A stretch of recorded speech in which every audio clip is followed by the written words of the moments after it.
Fala pessoal, meu nome é Igor Alecrim Barbosa e estarei aqui apresentando para vocês acerca do trabalho do método de dosagem de concreto autodensável, sob a orientação de Dr. Estênio Cavalier Cabral, pela disciplina de Técnicas e Materiais de Construção. Bom, no início da década de 80, né, iniciou-se o interesse do Japão acerca dos estudos sobre a durabilidade da estrutura de concreto armado. Foi nesse contexto aí que surgiu, no caso, os estudos do concreto autodensável, né? Autodensável, pois é um concreto que permite uma maior durabilidade das estruturas de concreto armado. E atualmente o concreto autodensável, ele ele é considerado como um dos mais significativos avanços na tecnologia do concreto. Isso devido seus diversos benefícios, né, que é considerado com relação ao concreto convencional. E com isso, devido a seus diversos benefícios, a gente encontra uma substituição gradual do concreto convencional, né? Aos poucos o pessoal tem tentado implementar o concreto autodensável nas obras de construção civil. Aí com isso, iniciou-se, né, uma intensificação maior dos estudos acerca do CAA. O CAA vai ser muito utilizado aqui como abreviatura, mas é concreto autodensável nos últimos anos.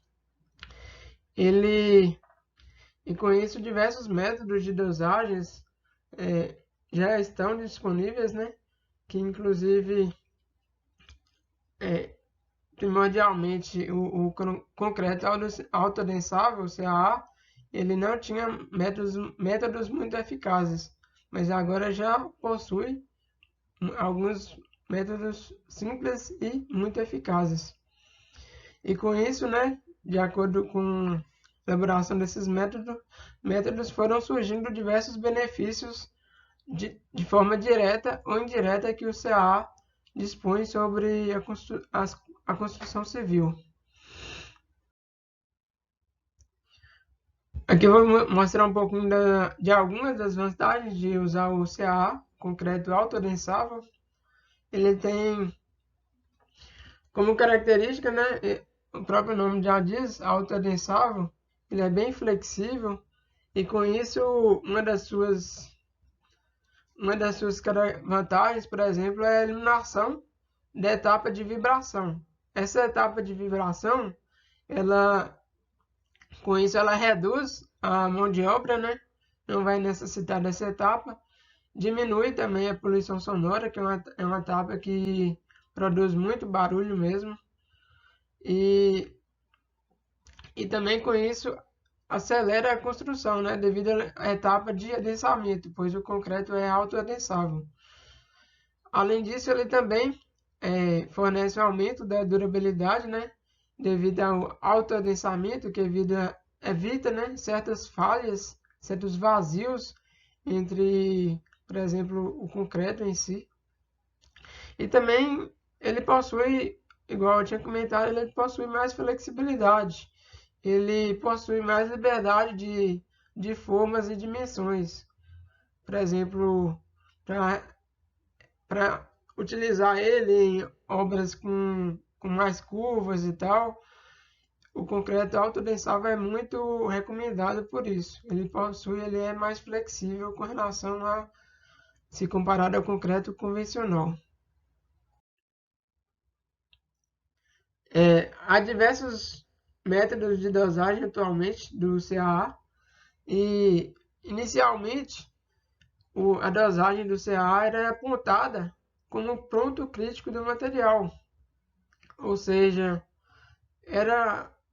inicialmente era uma dosagem que não obtinha muito lucro, né? Ficava muito caro e também não era possível, por exemplo, devido à eliminação de alguns agregados graúdos, não obtinha um modo de elasticidade tão ótimo como atualmente tem, além de ficar um pouco caro na época também. Só que com isso, a gente já houve desenvolvimento de diversos métodos. Um dos métodos é o método do Tutikian, desenvolvido em 2004. Tem esse outro também que eu vou mostrar aqui, algumas das etapas do método, que ele é bem simples e é muito eficaz também, muito utilizado atualmente. Bom, aqui eu vou mostrar um dos métodos, né, de dosagem do CAA, e método muito atual e muito eficaz mesmo, já comprovado através de pesquisas. Ele consiste em 6 passos, desde a escolha dos materiais, da determinação do esqueleto granular, determinação da relação água-cimento, e até mesmo a última etapa, o desenho dos diagramas de dosagem e de desempenho. Eu vou mostrar um pouquinho de cada etapa aqui posteriormente para vocês. A primeira etapa, ela consiste na escolha dos materiais, né? Ela deve priorizar a escolha dos agregados arredondados e com menor diâmetro máximo possível para maximizar o empacotamento. Aqui dá para observar uma imagem aqui, dá para observar os agregados graúdos, né?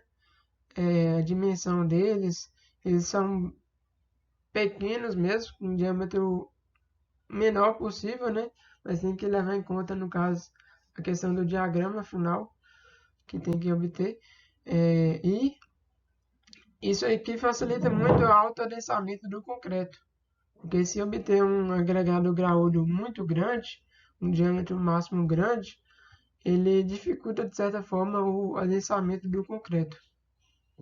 Isso é a primeira etapa, é muito importante, por isso, a escolha dos materiais.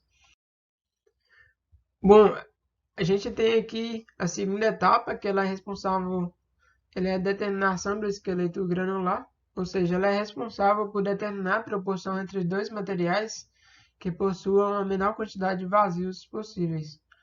Primeiramente, a gente calcula, no caso, a massa específica na mistura, né, desses dois materiais, material A e material B.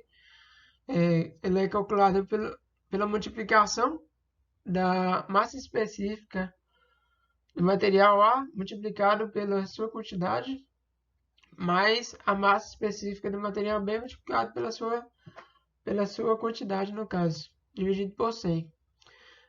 Aí só posteriormente que a gente calcula, no caso, a quantidade, o índice, né, de vazios desses dois materiais, que ele é calculado, no caso, que é a massa específica dos dois materiais calculado anteriormente, menos a massa unitária do material A, material B, dividido pela massa específica material A, material B, multiplicado por 100, né? Porque trata-se de índice.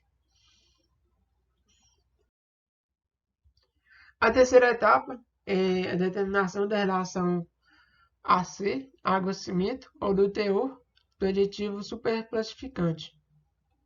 Para isso é necessário consultar, né, as tabelas 6.1, 7.1 e 7.2 da NBR 6118/03 e verificar de acordo com a classe de agressividade ambiental e de tipo de concreto, se é armado ou protendido.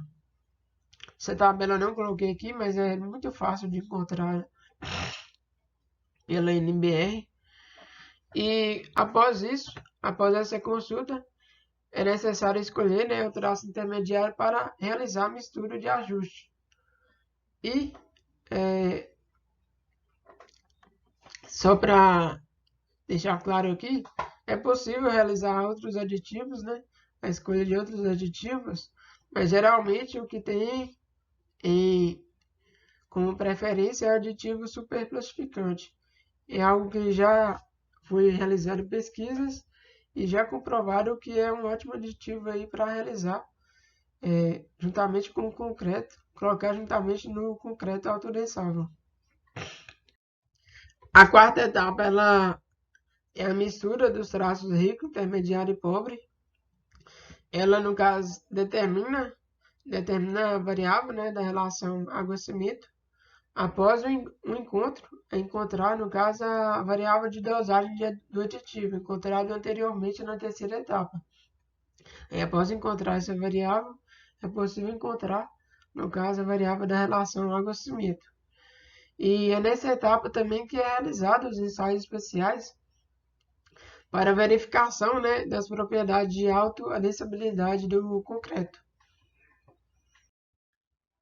Bom, a quinta etapa ela é responsável pela determinação das propriedades mecânicas e durabilidade do CAA, né? Ela é nessa etapa que é feito o ensaio das propriedades mecânicas e de durabilidade nas idades determinadas do concreto. E esse método, apesar da pouca quantidade de agregado graúdo, que consequentemente, né, prejudica o modo de elasticidade do concreto, e é algo que a princípio era um problema dos métodos de dosagem. Esse método não é afetado, mas apesar não é tão afetado, né? É pelo, no caso, introdução, no caso, de acordo com a introdução do aditivo. O aditivo, de certa forma, ele equilibra essa limitação que é a quantidade de agregado graúdo. Mas apesar disso, é muito importante realizar o ensaio do módulo dessas propriedades para obter o módulo de elasticidade do concreto, por exemplo. Apesar de o método já ser muito eficaz, mas é muito importante realizar esse ensaio do módulo. A sexta etapa e a última etapa, ela consiste no desenho de diagramas de dosagem e desempenho, né? E é nessa etapa que é feito o cálculo de equações e coeficientes necessários para esboço das retas e curvas do diagrama. Eu não cheguei a demonstrar aqui porque ficaria muito longo, mas eu já recomendo para vocês derem uma lida no artigo de referência que eu peguei como base, que foi esse aqui, esse final. Os outros também peguei como referência, mas esse final aqui, ele demonstra todos de forma